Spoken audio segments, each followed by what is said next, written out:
Native Land Pod is a production of iHeartRadio in partnership with Reason Choice Media.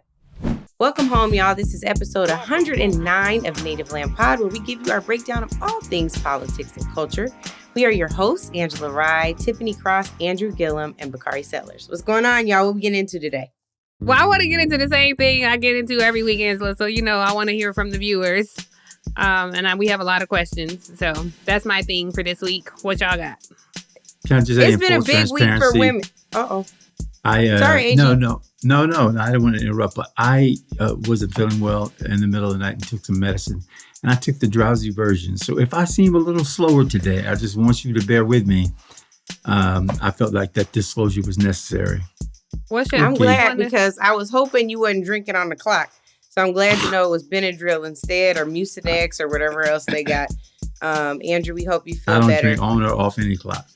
I know you don't, but that's why I was so concerned because I thought somebody had put something, in your hot tea. Gave you a hot toddy instead. You didn't even ask for it. Well, here's the thing. It has not been a big day for Andrew. It's actually a slow day, not by design. But it's been a big week for women. So I want to talk about two in particular. Shout out to A'ja Wilson, who is the Time Athlete of the Year. Hopefully we'll talk about that just a little bit. And also, Jasmine Crockett has finally announced that she's going to run for a Senate seat in Texas, going against incumbent John Cornyn. So I definitely want to talk about that. What else y'all thinking? God damn, did y'all not do no homework? It's Bakari. I'm waiting to hear from Bakari. And Bakari in the camera like this, frozen again. I don't know why I'm frozen. Andrew, I'm just sitting here talking. What can you talk about? You're on a topic today.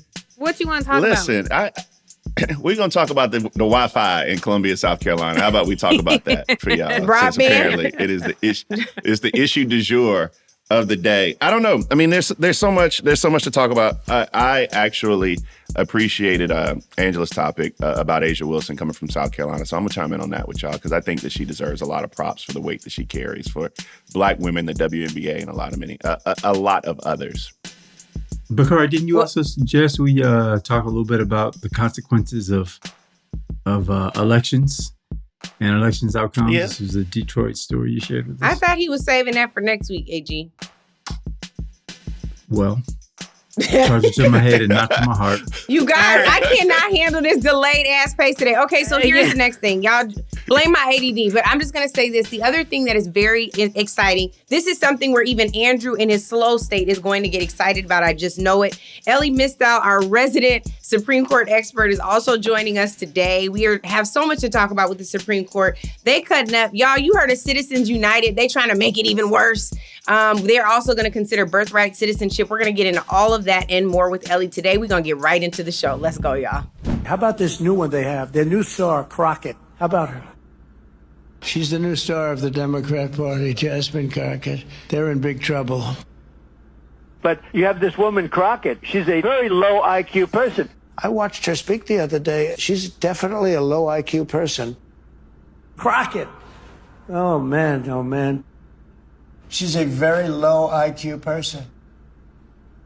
Somebody said the other day she's one of the leaders of the party. I said, you got to be kidding. Now they're going to rely on Crockett. Crockett's going to bring them back.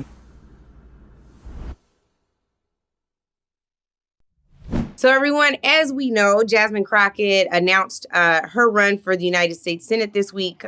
Colin Allred, who is a former member of the House of Representatives, announced that he will run for what is now her seat, and he's dropping out of the Senate race. I want to know what you all think about the announcement video and what you think about Jasmine's run for the United States Senate. I think first I would just acknowledge up front that the hit pieces that will undermine her math, that will undermine her politics to try to drive this to a radical left versus moderate versus, a centrist, Democrat, that stuff is going to happen. We should just gird up for it. And it's not unusual that that's where people start because what they have to do is penetrate, pierce, and then destroy your viability. Her opponents will want to make her look unviable. And unfortunately, a lot of that, sort of backbenching is going to come from the Democratic side. They'll be on shows today and throughout given all the reasons why this is a foolhardy run, but I want to applaud her. I think it is a brave and courageous run, and I think she can do as well, if not better, hopefully much better, than some of the more recent candidates who got close, either going after Cruz or Cornyn. I got to echo Andrew's sentiment here, just because I don't think people get enough credit for individuals who give themselves to run for office, particularly statewide in the South. I like to say that, in 2014, you helped chip away at that glass. You have people like Andrew Gillum and Stacey Abrams who helped chip away at that glass after some of us ran. I just think that it takes so much courage because what I tell folks is that have you ever met anybody halfway pregnant? And the answer is no. And that's what it is.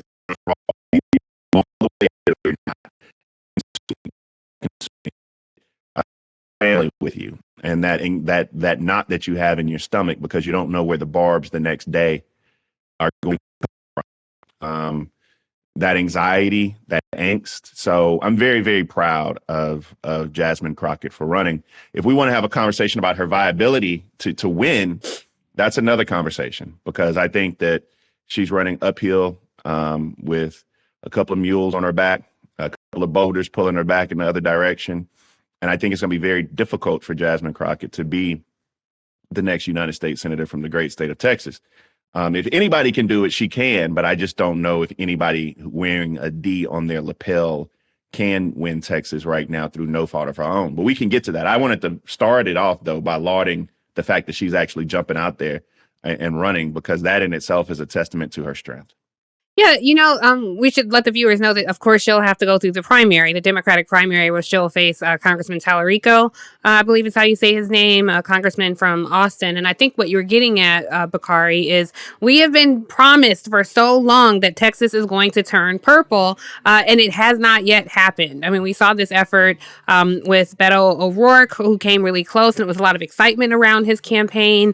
And I think there are a lot of competing interests in Texas, right? Our brother Roland Martin would want us to point out that Texas has numerically the highest number of eligible Black voters in the state. And I don't know if that's going to be enough to carry her across the line. I think one of the challenges, those mules that you were talking about that she's carrying, is the population that leans towards whiteness. So even though there's this huge Latino population, within the Latino community, there are a lot of white presenting, white thinking Latinos who ascribe to a very conservative ideology and landscape. So it will be interesting. I definitely applaud her for jumping in the race. We'll certainly be watching it and covering it extensively. I'm looking forward to fair, clear, clean, concise coverage of the race with proper context. I would love to see another Black woman in the Senate representing the interests of the folks in the Longhorn State. But I do think it is fair to acknowledge that it's an uphill battle. I also think this is going to be one of the Senate races that will morph into a national race. We've seen Donald Trump laser focus on Black women, particularly effective Black women. And so I hope that people can get behind her, because I also think, Angela, that there are a lot of times when we're saying, well, she can't win. And, it's a good effort, but we're going to see. Like, sometimes let's just get in there and say, hey, we playing to win. When you're on that spades table and your partner looking at you like, oh, I don't know. I always say play to win. Play to win. Assume that you're going to win. Assume the universe is tilted in your favor. So I think we have to give that energy to her. But what are your thoughts, Angela? Because I know she's a friend of the show, and you've worked on campaigns before and certainly navigated Capitol Hill. What do you think about her chances? Well, I'm going to tell you what I think right after this fire alarm goes off at the hotel that I'm in. But I also, it's okay. It's a test. First of all, you got to stop smoking. You got to stop smoking in the bathroom. So again, it's a fire alarm test, you goofball. That's what you do at hotels, not what I do in hotels. Now, what I would just say quickly, hopefully y'all can't hear this. I really want to hear from the guys in particular, because there are a lot of folks who are saying, like, why would you even try to run statewide in the South? And so, Bakari, you ran for lieutenant governor, was the Democratic nominee in South Carolina in 2014. What would you implore Jasmine to do differently? And Andrew, from your gubernatorial run in 2018, what would you implore Jasmine to do differently? And what would you implore the voters to do differently? Because I think that's the major killer. Mm-hmm. For me, one of the things that has made me raise an eyebrow is one of Congressman Crockett's first interviews on national TV in her rollout when she was talking about whether or not she had to go after Trump voters or other voters.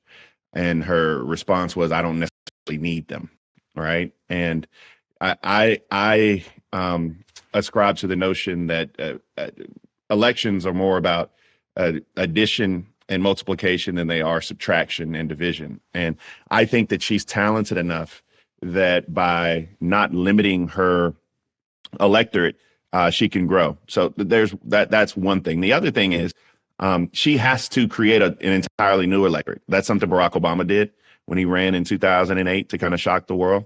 And creating that new electorate means that you have an entire new base of voters, which I believe she's going to do extremely well. She's going to raise the money. I think that Texas has long been fool's gold for Democrats, and we waste a lot of money in Texas on different races that can go to other seats where you can possibly fare better.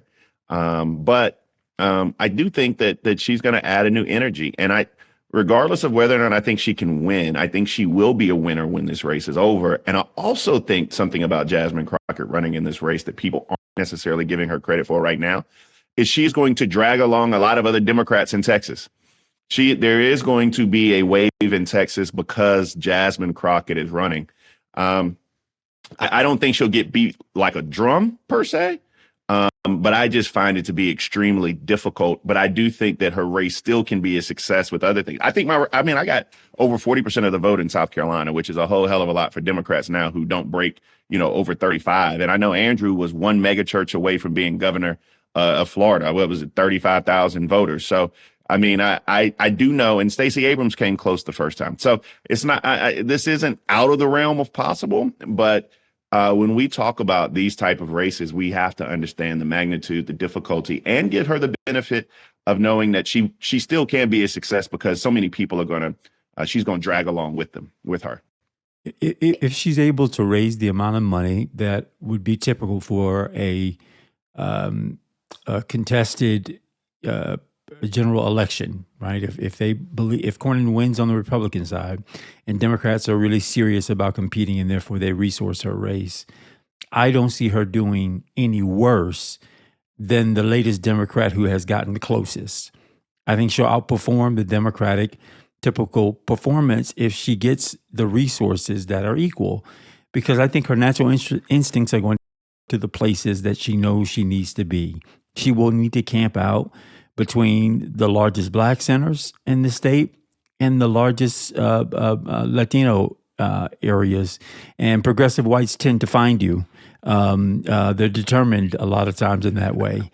But those two groups trying to demystify where she needs to with the Latino community around what she does and doesn't know, believes or doesn't believe, what the values they share in common, and then motivating Black folks, because what I know about us is we're extremely sophisticated voters and we do not throw our votes away. And that sophistication has largely come from the fact that we've always had to do the math and the figuring out the psychology of how everybody else is going to vote, how everybody else is going to perform before we then can decide whether or not we're putting our vote behind a losing cause to make a statement or negotiating space to share power. Just can I follow up? Because I was really interested in hearing your thoughts on Angela's question about what do voters need to do differently, particularly given that they're going to be flooded with it's an uphill battle and, things that are going on. And I also just want to let the listeners know that there's quite the primary on the other side as well. The incumbent is Senator John Cornyn, a Trump acolyte. He's being primaried by the Attorney General there, Ken Paxton, another Trump acolyte. And joining the race is also Congressman Wesley Hunt. And these are all Trump sycophants.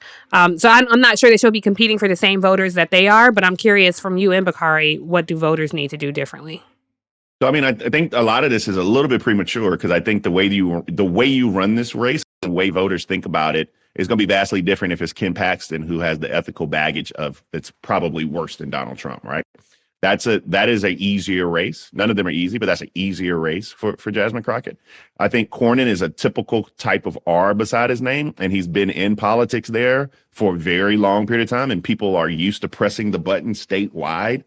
And then the other one is Wesley Hunt, who doesn't stand a chance in hell. So I think that we're going to learn a lot about Jasmine Crockett. We're going to learn a lot about the electorate through this Democratic primary, because Tariliko is very formidable. He is a messenger that a lot of people have gravitated towards. He's the type of person who goes out and speaks to different groups. And one of the things that Jasmine Crockett has, and I think we take for granted because we live in this media bubble, but this is an opportunity for her. Like on the internet, Jasmine Crockett probably has 100% name ID, but throughout Texas, her name ID probably doesn't crack 1/3, right? And that is the type of growth and a runway that I think that she can. I mean, because me and Angela were talking about this the other day. People don't even, and Tiffany, we talked about it at separate times. People don't even know her resume. I mean, they don't know how brilliant she is. They don't know that she went to law school. They don't know where she went to law school. They don't know how she had to be this much better than everybody else to get to where she is. So she literally has an opportunity to introduce herself to voters, Tiffany, to kind of get to your question. And she has to take advantage of that moment and opportunity to introduce herself to those voters. And also, voters have to train themselves. And we're still learning how to do that, because very few voters have ever had the opportunity to press a button for a Black person in that seat, let alone a Black woman. And so you have to go through this process of actually training the electorate too, giving them kind of a permission escape to go and do that. Part of what I think is so important, actually, Andrew, maybe you were going to answer the voter question too, but I think that this is an important piece to add here, and I think both of you all have done this. When candidates are running, you also hear them talking about the campaign, and they say, we're going to win in our campaign, right? It's a collective we and it's a collective our, because it isn't just the candidate who is needed to pull off a victory. Right. It is the responsibility of the voters, the amount of reliance that you have to have in people, some that you only shook hands with, if at all, is humbling. And so I would love, Andrew, for you to talk about that we, that our, and how that we and our has to change in this moment in time. There are some things that are shifting. For example, for the first time in 3 decades, I believe, a Democrat won a mayoral race in Miami. So the tide is changing. Has it changed enough? And what is needed for the voters, Andrew, to continue that tide change? Well, no, there's not been a permanent change. I think there's a realignment every cycle, at least of late, so far as Obama race, where he was getting upwards of 67% of Miami-Dade County, when, I come around and we're, hovering at 40 and 50%. So you had these precipitous fall, and then now it's every 4 cycles, maybe every 2 cycles, every 2 years rather, for every cycle, there is a swing back from one to the other, and another swing, and in some cases, the swing is more extreme than we would have ever thought. I think what voters have to do, and I was real honest with people when I was running in Florida, that this system can't change just because you send one person there, one man there, one governor there, and that if you send me there and you're not backup, then you're sending me alone and you're stranding me. And so we can't get the kind of change that we want to see in this state if we all aren't in this game. That means coming up and visiting legislators and talking to your city councils and wrestling resolutions out of them in support of our legislative reforms. But it required us all to do something. And I wanted to be honest about it, because we delude our voters into thinking that one man changes one thing through one cycle and voila. And then that thing doesn't happen. And everybody's like, but you told us that you was going to do, and it doesn't happen. And then that cycle continues to repeat itself, and it turns people off of politics, and we spend a whole generation's time trying to recruit them back. Yeah, and to this point, Tiff, you asked earlier about just my work. I would just say simply, the most important thing for voters right now is to do, as Reverend Jackson said often, which is to keep hope alive. I think that we often lose sight of the way that things change. It is one vote at a time. And I think in particular in this environment, it's hard to stay encouraged. It's hard to know that the power is in your hands. It's hard to remember that democracy isn't in and of itself people power, right? It is us realizing that power. And so that's the first thing that I would say to encourage, Jasmine in this particular journey, which is to know, like, you signed up to do this because you know you're a formidable fighter. You work hard. There are people that she knows very well who have run statewide, some of them who have won, Black women. She should talk to them. Tish James, she should talk to Kamala Harris. It's not a blue state by any stretch, but there are some really key lessons that she can learn, because no matter what, we know that racism is a nonpartisan problem. So she also is up against whatever happens in that primary. The folks who are already saying they don't know that they're going to endorse or get involved and all of that. So I think it's important for her to hold on to that hope in this moment as well. And that's something that's got to be shared by the voters.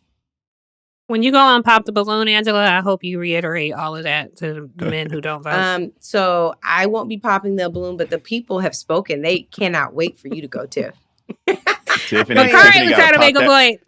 Tiffany got to pop that thing and pop the balloon. Oh, no, it's going too far. Where's HR? HR, filing complaint. You are the executive producer. Okay. Okay. Well, you fired already, Beyonce. You out of pocket. I do want to clarify one thing real quick, though, because I think I said that the voters, you got to train the voters, and I'm not sure people know what that means. And I think people take for granted the work that Stacey Abrams did in Georgia before she ran.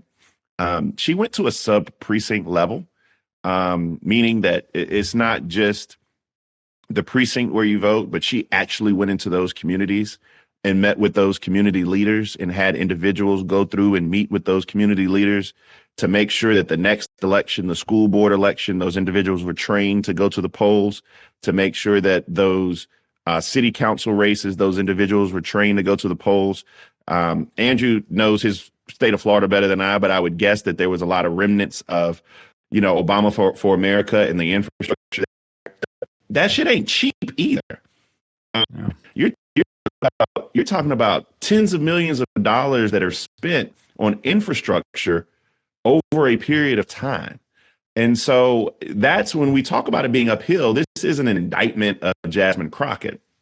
This is more so an indictment of Democratic infrastructure being prepared to catapult a candidacy like Jasmine Crockett's and putting her in a place where you have a puncher's chance to have success. And so I just wanted to be extremely clear that those things have to be in place if you're not in a blue state like Massachusetts or New York. And then I wanted to pose a question to y'all, because Angela got me kind of fired up about it. But what y'all think about Hakeem Jeffries saying he weren't going to endorse her or stay out the race? Wait a minute. Play that clip. Where is that at? Oh, okay. I'll drop it in the. I will drop it in the chat. Let me do my best. Let me do my best, Nicholas, and y'all gonna hear me tick tick tick tick tatter tatter on the back. That's fine. Get it, because I want to make sure we got the actuals and factuals. Because if he said that, that's something we should definitely discuss that. While Bakari is pulling that, we can just run that thing back. But in the meantime, we're talking about people power. So I want us to know that this show is a we also. It's not just the four of us sitting here. It also includes our NLP fam. That's you all, the viewers. So at this point, we're going to run a viewer question. Let's go. Hi, Native Land Pod. Hi, Angela, Andrew, and Tiffany. And welcome, Bakari. My question is, can we have a mini pod in regards to legacy news, media news, who controls them, and how they've become complicit in what Trump is doing? As of now, you are not going to hear anybody saying anything that's going to come against what's going on. They're very tame. I did a little bit of research and I saw that, who owns MSNBC, CNN, NBC, but could you guys go deeper dive into it? especially put it, on a bigger platform, because I think people really need to know who owns and why the news isn't speaking up like they should be. That's really good. Yeah, this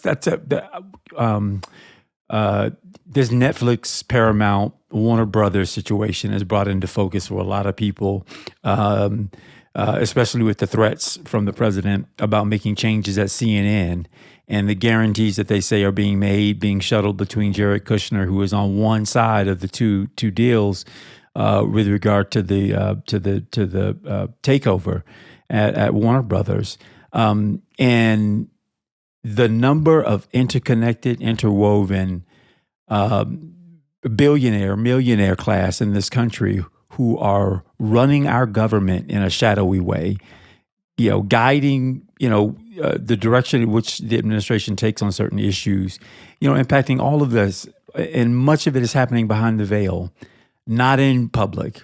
These are private calls and shuttles that are being made between Donald Trump and his closest folks to build this cabal. And the Congress ought to be ashamed of not, as the court says, jealously protecting its responsibilities to hold this president accountable.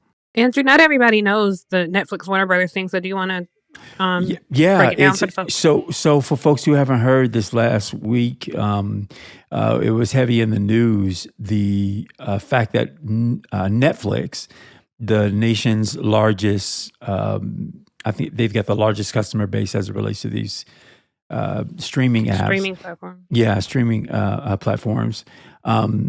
Had made I think it was a $76 billion bid to take over Warner Brothers. And it's $72 billion. And it's over 100-year catalog of entertainment, big shows to series.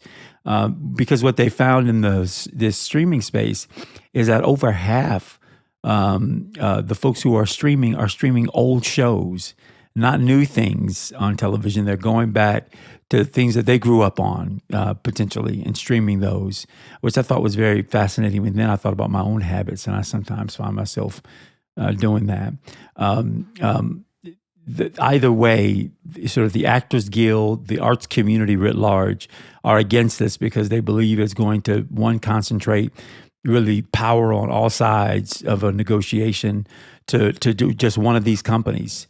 Fewer games in town, which tends to, one, lay off employees and drive up the costs. So for those of us who get subscriptions, you may be consolidating them, but in the total, you end up paying more. So it sounds like a deal, but it isn't a deal at all. But the consolidation of media part, we really all have to be paying attention to, because there's already too many cozy relationships to take actions to then make that cabal even smaller and thereby stronger. I think bears consequences as well. So just so folks know, there was quite a bidding war. So it was Warner Brothers, technically Warner Brothers Discovery, but then when they merged, what this is happening, the consolidation of a lot of these companies, when this is happening, David Zaslav was over Discovery. David Zaslav is, according to the reporting, is rumored to lean right. And be more of a conservative. And so as this bidding war was happening, there were a lot of eyes paying attention to see who was going to buy this company, because as you all know, Warner Brothers includes CNN, HBO, and when you think about the really big franchises that people watch, Game of Thrones, think about all your favorite shows on HBO, the streaming giant would then have access to that. And so after this, after Netflix has acquired Warner Brothers, a lot of people held their breath. What does this mean for CNN? So in this deal, they will not acquire CNN. CNN will now be a part of its own group that I believe, you guys correct me if I'm wrong, but I believe that will still remain under the control of Zaslav. But yeah, to your point, Andrew, what this means for entertainers, what this means for writers, directors, all these things remains to be seen. As we've seen, streaming has completely change the field. But certainly when it comes to our news outlets and who they feed into, Comcast owns MSNBC, CNN, like I said, will remain under Warner Brothers. Fox, when you think about how incestuous that is. So Fox, Wall Street Journal, HarperCollins, all of these things funnel up into the same conservative outlet. So this is, I thank the caller for the question. This is something that I would love to do a mini pod on. Hopefully these guys will explore it and go deep on it, because it's certainly something we're talking about. Yes, indeed. Well, I wanted to, if we can, pivot back to Jasmine Crockett. We were talking just a moment ago about what Hakeem Jeffries said in a recent press conference. Nick, can we roll that clip? Well, I think I'm obviously focused on the House, not the Senate, and we're only 3 seats short of taking back the majority, and we are going to take the majority back in the next Congress. The Republicans have been a disaster. They're totally on the run. They failed the American people. The cost of living is out of control. Democrats are the only group of people in this town and across the country actually interested in dealing with the affordability crisis. That's where our focus will continue to be. I think that the clip didn't necessarily encapsulate the question, but the question was asked, are you going to endorse Jasmine Crockett? And that was his response. His response was, I'm focused on the House, which of course is his job. We're 3 seats away. He pivoted and moved on. I just think that in this world where information moves fast, disinformation, misinformation moves fast. He did say that she was strong and formidable and those type of things. I just wanted to know your thoughts on it, because I know that he has been drawing a lot of heat from all sides, particularly those of us who support him are questioning some decisions. And I think Nancy Pelosi handles things differently. I don't know. I just think that she handled things with a kind of, a testicular fortitude that isn't necessarily displayed often or all the time by Hakeem Jeffries. So that was I'm not saying I'm critical of it. I just wanted to hear your thoughts on the non-endorsement. She's cool though. I'm not going way in too deep here, but I will just say this. I think that context also matters. I hate when people clip our stuff without context. So let me just give context. People might get mad, but it is what it is. This was a press conference in the House, the typical weekly press conference they have. And the press conference was about the Republicans refusing to support. I really think Andrew was falling asleep, but the conference was about the I can't, because I just watch his hands. It's really hard because you want to be like really attentive in your hearing, but then your body's like, shut down. Oh my God. Andrew, go get some water. Put some water in your face, child. We about to DoorDash Andrew some coffee and some Coke. God. Get up. Like some Coca-Cola. Yes. Jesus. Y'all pray for our brother. Anyway, the frustration here is that this was about their many failed attempts to get Republicans to side with voters and everyday Americans on healthcare subsidies. And extending the healthcare subsidies. They have until the end of the year before people's subsidies skyrocket. And so he's asked about the announcement, and that's not the purpose of this particular press conference. It's policy-based, not necessarily political, unless he's talking about, and he's been disciplined about it. Do I like the response? No, I don't like the response, but I do appreciate the fact that the context matters. I think that it sucks because Jasmine has gone so hard for Hakeem, and I think that he owes her not just a bit of gratitude, but also loyalty in that same way. So I hope that he comes back around and makes that clear when the timing is right and not necessarily in that weekly press conference. That we get enough rope that every other candidate who's white and male gets whenever they enter a race. Everyone doesn't rush to, they can't raise the money and, are they going to be viable amongst the black constituency, which is going to be the base vote that will depend on election day. None of that level of scrutiny. But the moment you put a transcendent candidate, in there, something that's not the norm, then it's, everything's all speculative. Now this is a gamble and so much is at stake. And do we really want to split our resources between this race and a Senate race? Why don't we just throw all of our money into one of those? I mean, just the games that are played, there's no real fealty to sussing out what's the best necessarily. There's this negotiation we do amongst ourselves, negotiating away from ourselves. It's crazy. Republicans don't negotiate against themselves. They go all in. They push. To Andrew's point, the context that I also think matters is I compared it to Nancy Pelosi, but like she is one of his caucus members. Yeah. And he ain't. Terralico ain't. I mean, it's not like there is a decision to be made or to be had. And I know Nancy, and I may be wrong, Angela, you actually are way more keen and in depth, but I do believe that there was times when Nancy Pelosi had caucus members run for something else. And when they announced, I'm right there with them. You know, I'm gonna miss them. I love them. She might not even like them that much, but she was always 10 toes down for her caucus members. And I just think that people remember that because it's not that distant and are questioning it now. That's my only point. I guess, I mean, you could say that, but Hakeem is not the chair of the Congressional Black Caucus. He's the chair of, or he is the Democratic leader of the House. So technically, Tyreek and them is in his caucus. Why? It's the Democratic caucus. Caucus. Terralico's he's not a member of the House. Oh, Lord. Yes, He's a member of he's a member of the Texas State House. House. The State House. I see what you're saying. Lord Sorry. have mercy. Okay. Y'all done Yeah. gave that man a You're right. promotion. Thank You you. did give a Yeah. promotion. You're right. But generally speaking, to be fair, Democratic leadership normally does stay out of things in the primary stage. I am with you, to be fair, that I think he should have said something about Jasmine. I said that Jasmine was a writer for him. I said that Jasmine has had his back. Now, here's the place where I'm going to differ with you on Nancy Pelosi. I've watched Nancy Pelosi pit members against each other. And we talking about her, how she's such a writer. She wasn't a writer for Kamala Harris. She was calling for an open primary. Oh, true. Or open convention. Sorry, not an open primary. Open convention, since we messing up today. Charge that to Andrew's cold meds getting its way all the way to Jacksonville, where I'm at now. Okay.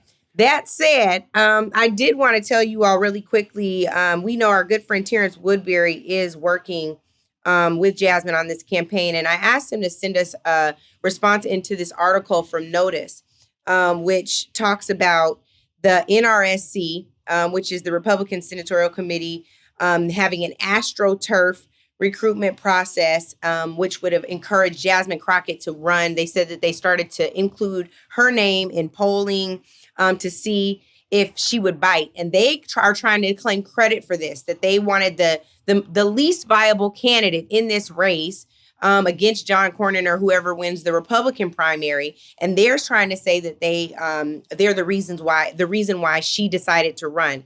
So Terrence Woodbury's response, I think, is worth noting. He says, Republicans recruiting Crockett because she is less electable is as silly as Dems recruiting Trump or Republicans recruiting Obama because they are less electable, because they both have something in common with Jasmine Crockett. One, the ability to expand the electorate with frustrated voters that otherwise think all politicians are the same.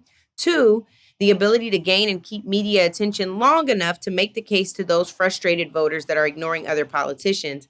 Any generic Democrat can get to 45% in Texas. Jasmine is the only one that can break through to the 8 million Texas voters that have tuned other politicians out. And if she can get just 10% of them to believe in her enough to vote, she is the next senator from Texas.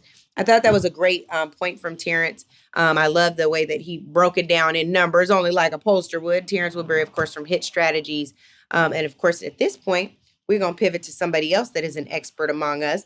And that is to our good friend, Elie Mystal, a Supreme Court expert, the person we always turn to when it's way too much going down with the Supreme Court. There is a lot happening. 3 cases in particular we want to talk to Elie about. So let's bring Elie Mystal to the show. Hey. Hi, guys. Thanks for having me. What's up, Pick? Elie. Welcome home, Elie.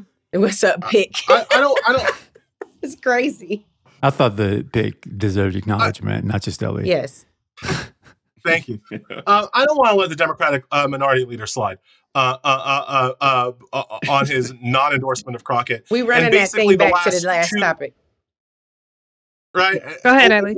Or basically the last 3 weeks of the Hakeem Jeffries experience. Because what that has told me beyond a shadow of a doubt is that Hakeem Jeffries does not want to be the leader of the opposition party to fascism and authoritarianism in this country. What he wants to be is the leader of the Democratic Party. And the analogy that I would use here is like right now we're on a bus, right? Trump is driving the bus. Mike Johnson is driving the bus. Hakeem Jeffries is like, hey, I'm 3 votes away from driving the bus. I really want to drive this bus. That is my focus. Angela, you said he is very disciplined. Absolutely, I'll give him credit for that. The man is disciplined in what he thinks he's doing, and what he wants to do is drive the bus. He doesn't want to blow up the bus.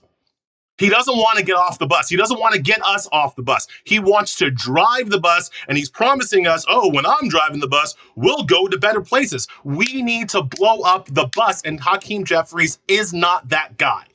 That's not shade. That is fact. He is not the guy who wants to be the leader of the opposition to fascism in this country. Schumer doesn't want it. Durbin doesn't want it. Newsom doesn't want it. Shapiro doesn't want it. We don't have Democrats right now who want to oppose fascism. We have Democrats who want to wait for their turn to be in charge of the wheels of power. They don't want to use a Game of Thrones analogy. They're just waiting for their turn on the wheel. They don't want to break it. And at some point, a leader needs to emerge who is going to tell us how to break the wheel of fascism, how to break the wheel of the oligarchs, because that is what the country is crying out for, right? There are not people out here who just want to replace the figureheads at the top and find one that's a little bit more. And that's why Crockett has, a lot of support right now. That's why Mandami won in New York. The people who are willing to tell us how to break the wheel are going to be our leaders of the future, and Jeffries is not that guy. Which is not saying that I don't, but I'm not going to look. I'm going to spend the next year of my life until we get to the 2026 midterms telling everybody within earshot about how Hakeem Jeffries must be the next Speaker of the House, how the Democrats need to take control of the House, how that has to happen, and that we have to support Democrats. And I'm going to do all the things. All right, I'm not going to vote. I'm not Stephen A. Smith, all right? Like I'm rational, right? And so I understand what needs to happen politically. But in terms of what this country needs to defeat the authoritarians and the fascists and the bigots and the racists and the misogynists that are running roughshod over our country and over our rights, Hakeem Jeffries is not the leader of the opposition movement, and we need one. Well, that'll Jakaris. Resident Khaleesi. Let's take up an offering. Yes, the doors of the church might now be open, but now they're going to be open to the Supreme Court. So, Elie, all hell is breaking loose in every branch of the government. So please take us over to the Supreme Court. I don't know where you even want to begin. I don't know if you want to start in campaign finance or if you want to go somewhere else, but let's get it. Yeah, so look, at 30,000 feet, every time I come on your show, every time I come on every show, I try to tell Democrats, liberals, progressives, Black people, Latino people, anybody who will listen to me, that if you do not control the Supreme Court, you do not control anything. There is no liberal agenda. There is no Democratic agenda. There is no progressive agenda. There is no Black agenda that can survive generational control of the Supreme Court by 6 conservatives, Republican, fascists in robes. Nothing happens. You don't get anything. And the Supreme Court this year, since they got back to work, actually even before they officially got back to work this year, has proven my point. All they have done is rubber stamp the MAGA policies, and it started in September on the shadow docket when the Supreme Court and Brett Kavanaugh reconstitutionalized racial profiling. Like, I'm not sure that everybody fully grasps this, but racial profiling is back and constitutional, and Brett Kavanaugh says it is just common sense. And that is what, and so ICE is now explicitly by the Supreme Court allowed to racially profile people as they arrest and detain in their ridiculous search for illegal immigrants, right? That's just back on the table. That was September. The Supreme Court has agreed finally, and I'm not surprised to hear the Birthright Citizenship case on the merits. And so I think that's the logical place to start because Birthright Citizenship is a fundamental right in this country, right? A right given to us after the Civil War by the 14th Amendment, right? That says that you are a citizen of where you are born, not where your parents are born. And the Supreme Court and the conservatives want to take that away and return us to truly an antebellum, a pre-Civil War state of affairs. And I say that because you have to understand why birthright citizenship is here in the first place, right? Like, yes, it was here to provide citizenship to newly freed Africans after the Civil War. Yes, great. But what was it really changing? What the 14th Amendment did was create an entirely new concept in this country called the American citizen. See, before the 14th Amendment, in the pre-Civil War days, citizenship did not flow down from the federal government. It flowed up from the states. So whether you were a citizen of the United States of America, there was no such thing. You were a citizen of Georgia. You were a citizen of Missouri. You were a citizen of New York. That's how they did it. And that's why we had a war. Because obviously Missouri was like, black people can't be citizens. And Illinois was like, actually, black people can't be citizens. And you can't have a country with those. You can't have a country where your citizenship changes depending on which side of the railroad track you live on. That's unworkable and led to the bloodiest war in American history. The 14th Amendment solved all that by saying, okay, all right, we're not going to have every state doing what they want. One standard of citizenship, a federal standard of citizenship, an American standard of citizenship, right? So that's number one of why it's here. The second reason why it's here, and you'll see Republicans always talk, well, you know, Western Europe doesn't do birthright citizenship. No, they don't, because they're colonialists. Having citizenship be based on where your parents are from, specifically where your father is from, is a colonial idea. Because it allowed the French and the British and the Dutch and whatever to go all over the world, rape and pillage other people's countries. And when they produced offspring in other places of the world, oh, no, you weren't a citizen of Vietnam. No, you were still French. No, you're not a citizen of Ghana. You're still English. Like, that is why they did it that way. When you get to the New World, which is a country of immigrants, having citizenship tied to where your parents are from was unworkable.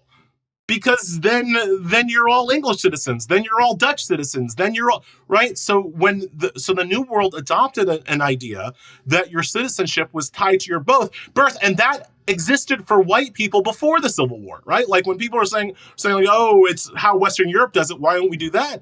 White folks before the Civil War, their citizenship was based on the state that they were born in, not the state where their parents were born in, right? You didn't have William Penn, oh, I'm not a citizen of Pennsylvania, I'm actually a citizen of jolly old England. No, that's not how white people rolled, right? So the idea that your citizenship is tied to your parents is a colonial idea. The New World rejected that, and not just America. Canada, Mexico, Venezuela, Brazil, El Salvador, name a country in the New World. Almost all of them have birthright citizenship as opposed to old world citizenship. And that leads me to my third and final point. I'm talking to you about the law, about why the 14th Amendment is written the way it is. But there's also a level of disgusting moral hypocrisy when a nation of colonizers, usurpers, and thieves purports to say that a person born in these lands is not a citizen of these lands. And actually, it's based on where their parents are born, right? We stole this country from people who, wait for it, were born here. We're born here. We stole this country from people who were born here. And now the Republicans want to say, even if you're born here, you don't get to be a citizen in this nation that we've created on stolen land. There is a disgusting layer of moral hypocrisy underlying the entire project to end birthright citizenship. Of course, you didn't bring me on to tell you why birthright citizenship is important. You brought me on to explain why the Supreme Court is about to take it away. And on that particular question... Elie, yeah. This is important context. And I want you, if you can, in this next portion of your response, to talk about why folks who may be at home, folks who look like us, parents are born here, we're here for multiple generations, we're stolen from, our original land, right? But there are some folks who look like us who are like, well, this isn't going to apply to us because this is really about the immigrants that we're mad at for taking our opportunities and they got our jobs and this and that. So they're thinking that this birthright citizenship case, if they've heard about it, is going to target children of immigrants not necessarily us. Can you talk about why that is also inherently flawed? Really good question, Angela, particularly about the politics around it. Really good question. Yeah, so for people who think that this is only going to affect Latino illegal immigrants, I would ask you guys this. Prove it. Prove that your parents were citizens of the United States when they ask you. How are you going to do that, right? They don't always keep great records on where we were stolen from and where we came from. Not all of us. I happen to be able to trace at least a part of my lineage all the way back to a plantation that was freed when Sherman came marching through the South. Most Black people aren't that lucky. Most Black people don't have that kind of record keeping in their family tree. So when the ICE agent, when the government agent comes into the maternity ward and says, well, I don't think that that your baby is a citizen because I can't prove that you're a citizen, because I can't prove that your citizenship is not also derived from birthright citizenship. How are you going to prove that it's not? How are you going to prove that you actually were brought over here on the second ship of Dutch settlers that had 14 slaves to build the wall on Wall Street in Manhattan? How are you going to prove that you go back that far? I know that there are ADOS people out here just like, this is great for us. Prove it. Prove it. And because you, the Black person, will be asked to prove it, while John Hintonmeister III, with that German-ass name, is never going to be asked to prove that they are citizenship by dint of their fathers. There's also an issue about if they try to change this, citizenship will be directed through who? The father or the mother, right? Because they're all anchor babies are so bad. So how do you what if you have one parent who is a citizen and one who wasn't? Is that going to count? And which parent? And do you have records of that parent, right? Maybe your mother was an illegal immigrant who came here, but your father was, not. Only your father, you can't even find him to pay child support, much less find him to produce his birth certificate, right? So again, if you think that this is only going to affect the obvious Latino illegal immigrant, prove it. How are you going to prove that you were allowed to be here? Because that is the second question that these people will ask you when they try to send you back to wherever the hell they think that you're supposed to be from. I want to just really quickly, Andrew is not feeling well, so Andrew's gonna go for the rest of the day. I know he's gonna go get some rest. So we're gonna let him go so he can sleep off this Mucinex or whatever he took to get better. But Elie, because Andrew's leaving, I got a quick follow up. That question is, you guys that know that I've been dealing with medical stuff with my mom. So I had to find her birth certificate recently. And this is crazy, like to Elie's point. Think about these technicalities, which we've also seen like with voting records too. On my mom's original birth certificate, they reordered her middle name and her first name. So she had to get an updated birth certificate with her name as it is originally ordered. But who's to say that these folks won't say, nope, that doesn't count. This is not it. So now even maybe her citizenship is challenged. Our elders, my grandmother, when she passed, was 105. When you talk about 100 years ago, our records in the South weren't tight. So our names are wrong. Birth years are wrong. My dad's mom, y'all, she has 3 different Social Security cards with 3 different birth years. She's now passed. But if we start really peeling the layer of this onion back, this is treacherous for Black folks in this country who have been here for multiple generations. I will yield. Sorry, y'all. Citizenship should not be tied to clerical stuff, right? Like we shouldn't be relying on the white racist matron at the maternity ward in Selma, Alabama in 1904 to figure out whether or not your grandkid is a citizen of the country that they were born in. That's just not, and again, I go back to the pre-Civil War situation. It's not a workable solution, right? Because what happens if the Supreme Court takes away birthright citizenship is that it will probably devolve back into separate states, right? So they'll say, okay, you're not a citizen in the United States if you're an illegal immigrant, and immediately Kathy Hochul, Gavin Newsom, they'll pass a law saying, well, you're a citizen of California.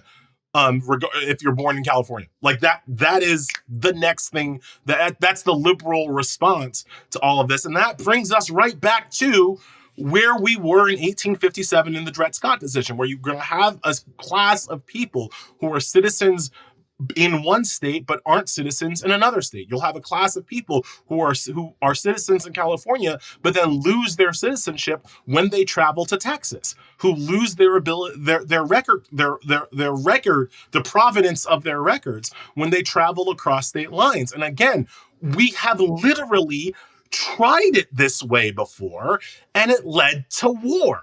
So I don't understand always people's apathy towards this particular issue. I do think that part of it is racialized. They think it's only going to hurt a certain class of people and not all classes of people that white folks want to hurt. And that is just not true. But because of its unworkability, that's why I say I'm not sure that Trump wins this one. This is one of the only cases up where I can't immediately say, oh, Trump has 6 votes, right? He might, and oral arguments haven't happened, and I will listen to those closely and have much better sense after these people start talking.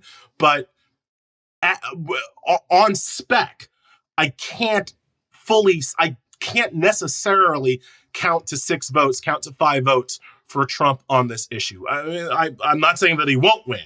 I'm just saying that of the cases, there's a class of cases that I know he's going to win, and this is not one of them. I don't know that he's going to win this one because blowing up the 14th Amendment, remember, by executive fiat, like he's trying to change the text and the meaning of the 14th Amendment, not through legislation, not through a constitutional amendment, just through some like podunk executive order. It's a lot for the Supreme Court to say Trump can change the Constitution by executive order. They might say it, but they also literally they just might not. This might be actually the bridge too far. And there's also the political valence here that I'm sure Bakari thinks about a lot. If you make Trump lose here, you're going to have a whole series of center-right stories from mainstream media, from the New York Times and the Washington Post, from all those guys saying, as we can clearly see, the Supreme Court is legitimate and reasonable, right? The Supreme Court is taking a lot of heat right now, and having this one decision, which is completely cuckoo for Cocoa Puffs bonkers, away from Trump will trigger a bunch of mainstream and right-wing media being like, yes, the Supreme Court, totally reasonable, totally legitimate. So now we can clearly see that all the other things that they've done, like taking away voting rights, gerrymandering, anti-trans stuff, all of that is fine because clearly they're just following the law. They're not beholden to Trump. So you also have political value for the Supreme Court and standing up to Trump on this issue, which is so beyond the pale of normal constitutional law. It's another reason why I think he could lose this. And then I'll have to come on all the shows explaining why the Supreme Court still sucks, even though you had this one good decision. Isn't this the politics of John Roberts, though, more so than anything else? I mean, what we've seen is that John Roberts, we've had some surprises from Amy Coney Barrett as well, but John Roberts oftentimes will take the side with the liberal justices or pull somebody with him to preserve the quote-unquote integrity, or if he sees the court slipping away in the pages of history, he attempts to salvage his court. I mean, you said often. I don't know that it's often anymore. Not often, but every blue moon or so. Every now and again, Roberts will join liberals. And really, I have a little bit more faith in alleged attempted rapist Kavanaugh than Barrett, because Kavanaugh is also more susceptible to the political winds. To armchair psychoanalyze Kavanaugh, he desperately wants to be liked. He desperately wants to be treated in the press like Roberts is treated in the press. Now, he will never be, because he's an alleged attempted rapist and also a freaking idiot, but he wants what Roberts has. And so sometimes Kavanaugh can be pulled on these political strings, I think even more so than Barrett can, who, to the extent that she's ever moderate, it comes from a very doctrinal position, as opposed to Kavanaugh, who's just trying to get a good press hit.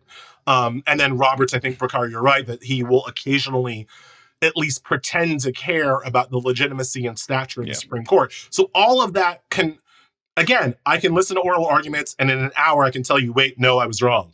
But as I stand now, before they've heard arguments on the case, I don't know that he has 5 votes for this. I know he's got 2.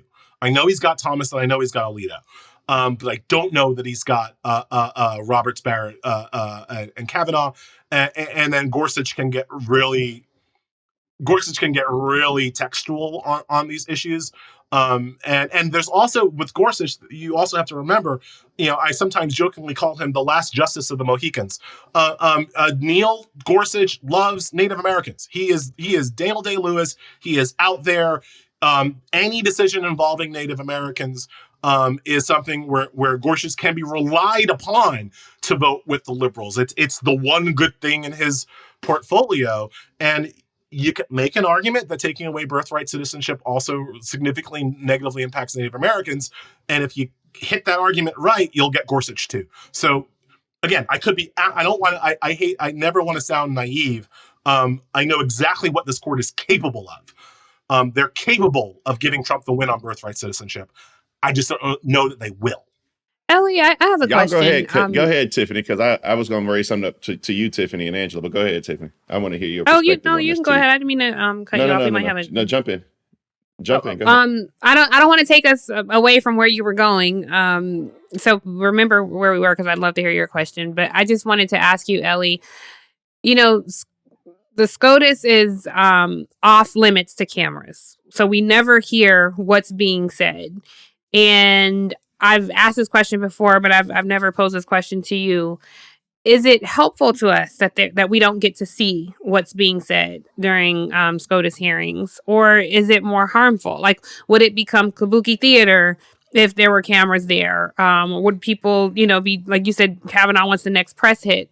Or would it provide more transparency for the American people? Even though we can see the opinions and read the transcripts, there might be a little bit of a difference. So just curious your thoughts. Yeah, so before I answer that question, I'll kind of attack the premise a little bit. My views shouldn't matter on whether or not there should be cameras in the courtroom, because courts are public hearings and the public has a right to see their leadership in action. And it actually doesn't matter whether or not it's good or bad for law. Like, you have a right. You should have a right to see it. And not seeing it is unnecessarily secretive of the courts. Secret courts are bad. Are big B bad for democracy. And so the court proceedings should be televised just because, whether or not that would be a good thing for the court itself, right? Now, I do think that if you had cameras in the courtroom, there would be more grandstanding from the lawyers. I think there would be more grandstanding from the justices. I don't particularly think I don't think that's particularly good, but I never. Lawyers don't grandstand. I ain't never seen nothing like that before in my life. Fake news. It's particularly good, but that's a thing that would happen. But the other thing that would happen if there were cameras in the courtroom is that you would have more of this on TV. I was talking with a TV producer that I will not name, but a very important TV person, and they were saying how hard it is to cover the courts on the TV news, on cable news, because you don't have video. Because you can't just play a clip of yes, you can play the audio, but you can't play the video, and TV is a video medium. And so by not having cameras, it prevents a lot of otherwise what would happen television coverage of these unelected rulers of our country. So I think whatever the bad grandstanding issues are overcome by the need for more transparency and for people to be able to see and learn what their actual rulers are doing. So I'm 100% in favor of cameras in the courtroom, even though I think it would probably be bad in terms of like the quality of arguments. I don't think those concerns are misplaced. I just think they're completely overtopped by both the democratic necessity of being able to see your leaders in action and the ability to cover those cases on television. But you just saw yesterday, I think the canon or the U.S. Code of Conduct for Judges says that, I say yesterday, Tiffany, damn it, I'm sorry. You just saw this week, and it's from the U.S. Code of Conduct for Judges, or their canons, that they should refrain from political activity. But I believe he's in the Third Circuit Court of Appeals. Yeah. I'm gonna fuck his name all up, but Judge Emile Bove. It's really pronounced like it's spelled. Bove. Yep. Okay. He showed up at Trump's rally last night like it wasn't nothing. Yep. I've never seen a judge on a federal court of appeals show up at a political rally where it devolved in this partisan rhetoric like it was nothing. But I think, Elie, correct me if I'm wrong, but we don't have any recourse as part of this democracy for a judge who just simply flaunts the United States Code of Conduct for judges, do we? Republicans do not DGAF. They do not care about any ethical strictures, and it's why I keep saying my first bill, if you elect me a dictator for a day, my first bill is expanding the Supreme Court. My second bill is ethics reform for the Supreme Court. We need ethics reforms for the entire federal judiciary so that, Bakari, we have a recourse when these judges are openly corrupt, right? I call it the Clarence Thomas anti-corruption bill, right? Or the Harlan Crow anti-corruption bill. But you need something where an independent body can hold these judges accountable when they clearly flout what should be ethics rules. We don't have any ethics rules, so I almost can't even say they're clear. You can't clearly flout what doesn't exist. But when they clearly flout the mere idea that they should be nonpartisan, impartial arbiters of the law, they don't even pretend to be that anymore. And they will not. They never will until there's an ethics bill. Now, legal scholars will say that there's a separation of powers problem because the court has defined powers, and if they're punished by another branch of government, then that offends. That makes Thomas Jefferson cry or something. I don't really care. But if you wanted to go down that road, I always point out that the Supreme Court's budget is controlled by Congress. And so again, dictator for a day, I cut their budget until they agree to third-party ethics oversight, right? Like that is a congressional power. The Constitution says that there should be a Supreme Court. Doesn't say where they should meet. Doesn't say that they get to have a fancy courthouse. They can meet out on the lawn. They can hold their hearings out on the lawn on the Washington Mall for all the Constitution cares, right? Doesn't say they get fancy clerks. Doesn't say they get security. That's something that Congress has provided these people, their armed security forces, so they do not face the gun violence that they have inflicted upon the rest of the nation. I would take it back. I would take this. Let Harlan Crow provide their security for all I care. But if you're gonna get money from the federal government, God damn it, you're gonna follow some ethics rules. That is the hard ball I would play. And then Dick Durbin emails my magazine and yells at me for being too radical. Well, we appreciate it. I have a question, not for you, Elie, but I also want to hear from Angela and Bakari on this, because I'm outnumbered by these three lawyers. And so Bakari just brought up a really interesting point, a really poignant point about this judge, a federal judge on this Court of Appeals at a Trump rally. You're talking about how the structure, these are just words in the Constitution.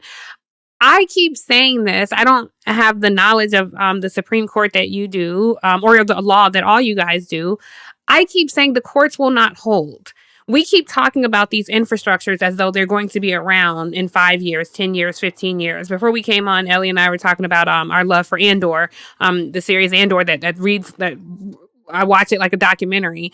Do you guys think the courts are going to sustain? 10 years from now, are we going to be talking about the Supreme Court and Congress controlling their budget? Do you think this infrastructure we're trying to navigate is indestructible?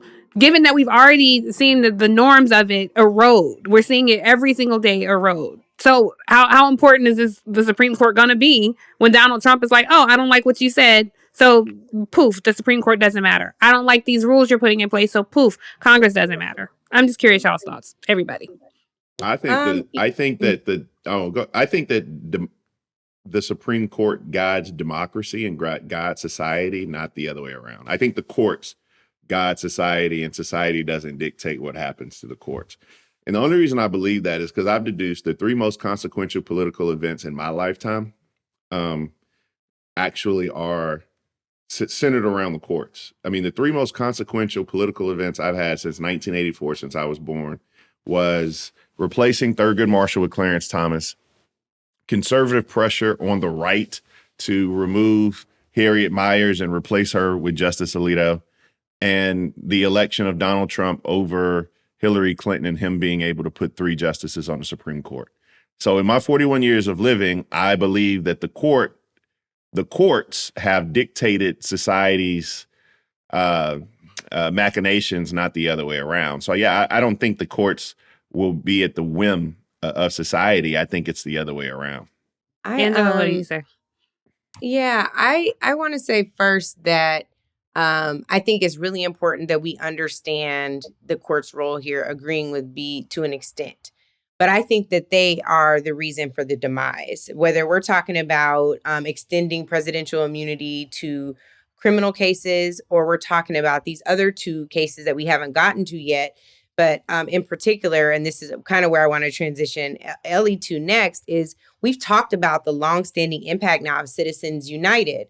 The case with his McCutcheon versus the FEC, where campaign contributions were no longer capped for individuals. So democracy is now a numbers game. And if you don't have money to play the game, then you're out.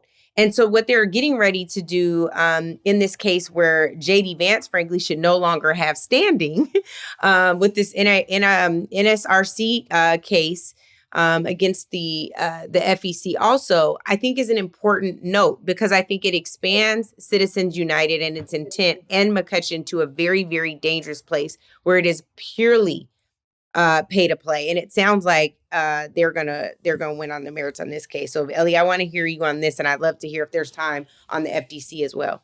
But before you weigh in, Elie, can I just say, because if I don't follow this stuff, I'm so confused. So I just want to be clear, Angela, when you say NRSC, I just want to be clear, you're saying National Republic Senate Campaign. That's what you're talking about. Yes. So for the 30,000 foot question, people need to remember courts are extremely useful to fascists, right? Courts have always been in the fascist corner because courts are what legitimizes the fascist regime, right? The fascist does something that's illegal and the courts say, actually, it's not illegal. And then everybody's like, oh, well, it's not illegal. We're fine. Like the fascists throughout history have always used the courts to their own ends. That's why taking over the courts is always like step one in any fascist authoritarian takeover, which is why I've been screaming about court expansion for the past 10 years, because it is the courts are a leading indicator of fascism, not a lagging indicator of fascism. So that's to Tiffany's 30,000 foot question. And we're seeing it on Angela's on the ground question about campaign finance reform. What the court is essentially doing big picture wise is making corruption legal. Right? Like that's how we have to think about it. They're making corruption in our political system legal. 2 years ago, Brett Kavanaugh issued an opinion where he basically said that you couldn't charge people for corruption for taking illegal bribes if they took the illegal bribe after they had already performed the service that they were bribed to do. At that point, it's just a gratuity. That is me quoting Kavanaugh. It's a gratuity for job well done if you pay a politician after they've taken the vote that you wanted them to take. No mention of that you promised to pay them that money only if they voted the way that you wanted, right? That is one. There was a case with Bob McDonnell in Virginia. Like the Supreme Court is trying to make corruption in our political system legal, and that is really at the heart of this NRSC, this Republican National Committee case. What they're trying to do is remove the cap on spending, right? So like right now you have a limited amount of money that you can give to political candidates. They're trying to take that away. They're trying to say is if you're rich, if you're a billionaire, if you're Elon Musk, you can pay these guys as much as you want, right? So again, it's allowing more corruption to be in the system, and that the Supreme Court is very interested in doing. Why? Because they're a leading indicator of fascism, because they're a leading indicator of oligarchy. Like this is how you make the oligarchs and the fascists legal, by allowing them to spend as much money as they want to influence and, quite frankly, buy political candidates and political campaigns. And that's absolutely what they're doing and what we're seeing right now. And it's bad. Like it's very bad. It didn't sound good. It ain't sound good, Elie. I can tell you that much. Right. Have you ever argued in front of the Supreme Court? The other thing that really bothers me about this case is that obviously the legal jargon for why they're saying that they can remove the limits is that they're saying corporations are people, right? That corporations have a free speech right. Money is speech. Corporations have a personhood free speech right to spend as much speech as they want to, if you will. And that, again, on the hypocrisy level, rocks into their birthright citizenship thing, right? So they're basically protecting the personhood of corporations, but not protecting the personhood of actual fucking people. Like that's what they're doing.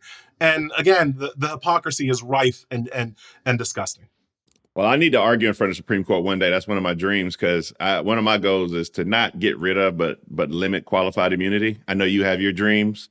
I have that's one of my judicial dreams, because it's become if you just do, Bakari, can I bear. ask you to, if you ever get the opportunity, can I ask you just to blow these people up?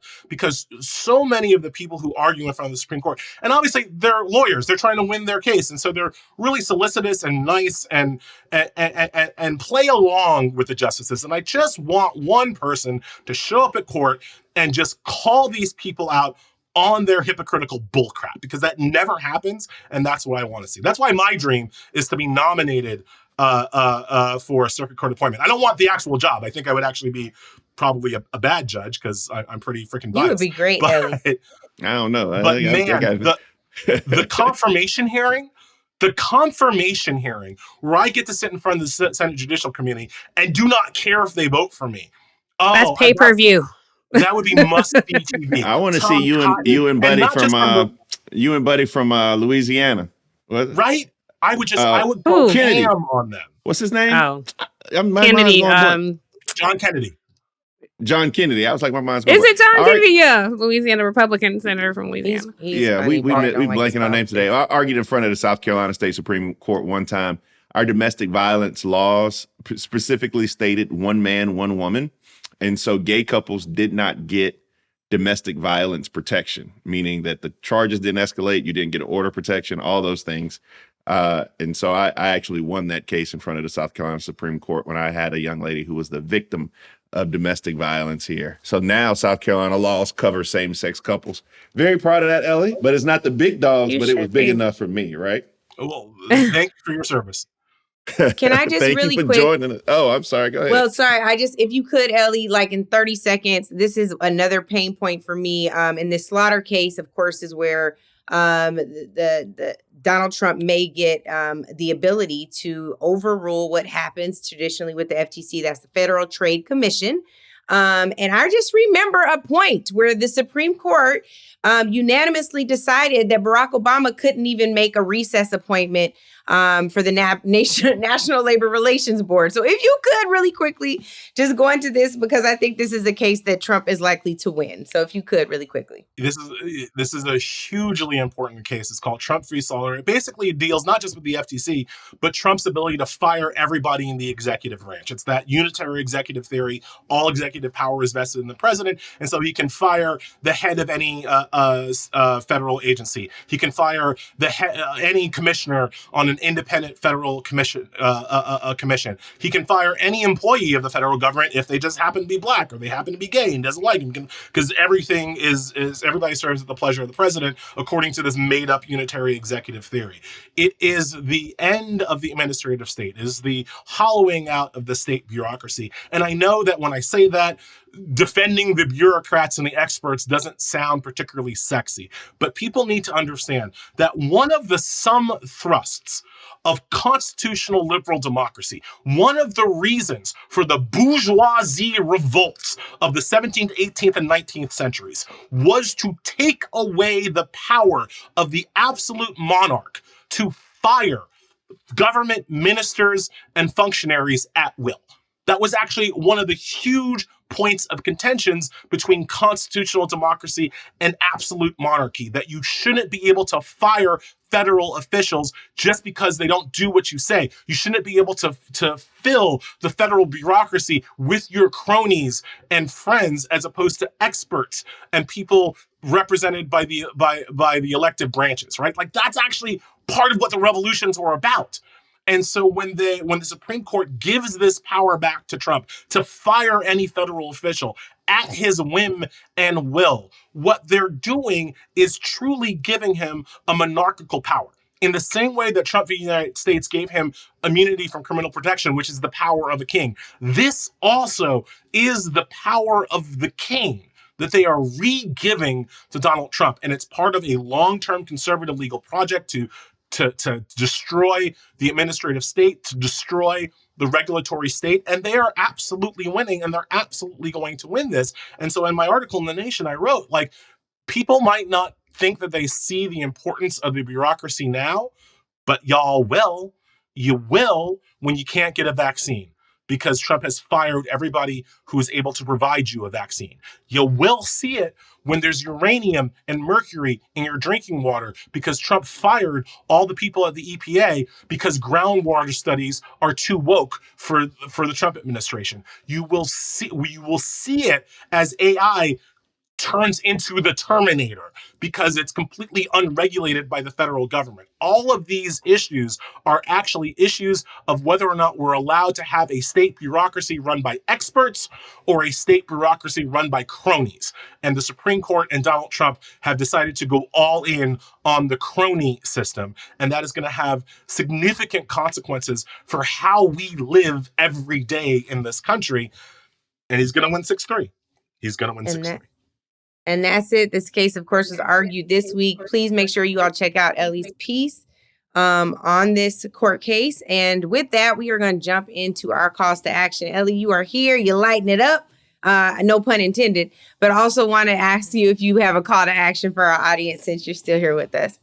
Oh my God, pack the court. I mean, like, I can't, I say it all the time, and I know it almost sounds like broken record, but like, we, even at this late date, even with all the Supreme Court is doing, we still do not have Democratic candidates running explicitly on a court reform package, right? We still do not have a Democrat who wants to be running for president in a couple of years saying that when they are president, day one, they will expand the Supreme Court and roll back all of the horrible decisions that we're talking about. So pay attention to who is on the side of court reform and vote for those people, and reject the people who think that that politics as usual are when it comes to the Supreme Court is what's going to get us through this.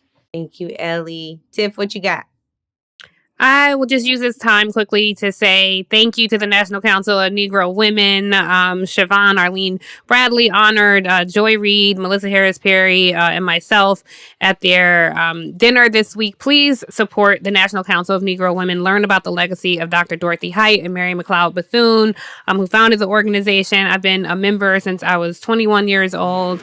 And so I just want people to make sure that we carry the legacy of our people who may not be household names to some people, who may be household names to others, but carry the legacy of our civil rights leaders into the work that we're doing today. So thank you, Siobhan and the NCNW, for honoring me and my sisters this past weekend. And Karen Finney, they also honored Karen Finney as well. So congrats to her. Congrats, Tiff. It is much deserved, Tiff. Congratulations. Well deserved. Well deserved. I remember my mom used to get that mail from the, No, y'all don't. We were pretty unfiltered, but. No, that's okay. You're unfiltered. Your truth is welcome here. Yeah, I love it. Congratulations, Tiffany. You deserve all those blessings and many, many more. Thank you. Truly, indeed. I remember my mama used to get that mail from the, what is it, UNCW? Is that the acronym? Did I get it right? NCNW. We messing up with these acronyms today, y'all. Yeah, that's why I don't talk in that. But it's been around a long time. Great women, and you all are a part of that lineage. Mine is quick. It's only about 3 weeks or so, less than 3 weeks left in the year. Go get your physicals, man. Y'all got to go get your yearly physicals. I get really depressed around this time because one of us are going to have somebody who drops dead who need not be dead around this holiday season. Go get your yearly physicals. If you haven't, you still got time. If you got the ACA, Obamacare is free. Even go to urgent care. I like to get the Cadillac because I'm a little bit of a hypochondriac. So I make them test me for everything, Ebola, E. coli, all the stuff. So I want y'all to get your physicals, particularly Black men. If you're over the age of whatever it is, let them get real intimate with you, touch you in all the places you don't necessarily want to be touched. But go get your physicals so we can live a little bit longer this holiday season. I actually, Bakari, I appreciate you going there for two reasons. One is a good friend of ours, Stephanie Brown James, lost her best friend this week. The young woman is just 44 years old. Erica, may she rest in power. But it also reminded me of, I have like Reiki sessions weekly that are virtual. And in my Reiki session from last week, Danielle told me that this was a season for me to really engage in clearing out any negativity. So any old wounds that I may have, any old baggage, any, points of bitterness, any places where I needed to release someone or ask for forgiveness, to really deepen into that. And I was re-listening to that session on Monday of this week. And I just want y'all to know and hold me accountable to it. And also invite you into the journey to do the same, to release any of that baggage. I got stuff y'all clearly know that I need to resolve with my brother. I want to make sure that when I go into 2026, I'm leaving all of that behind, whether they're places where I've offended or hurt people. I've seen comments where people said I was mean to them when I saw them. Please forgive me. I don't know what was going on, but more often than not, it's not me being the B. It's just anxiety, and I'll be spinning, and Tiff will be like, you got to calm down, sis. And she's right. And so to that, I want to be much more intentional about how you are encountering me. And make sure that I clear the air. So for those of you who I don't have your phone numbers or emails, if I've done anything to offend you or cause you harm, please forgive me. Charge it to my head and not my heart. And I ask that you join me on this journey at the end of the year for us to clear out any of that negativity so we can go into this next year with much more positivity. So with that... Apology accepted.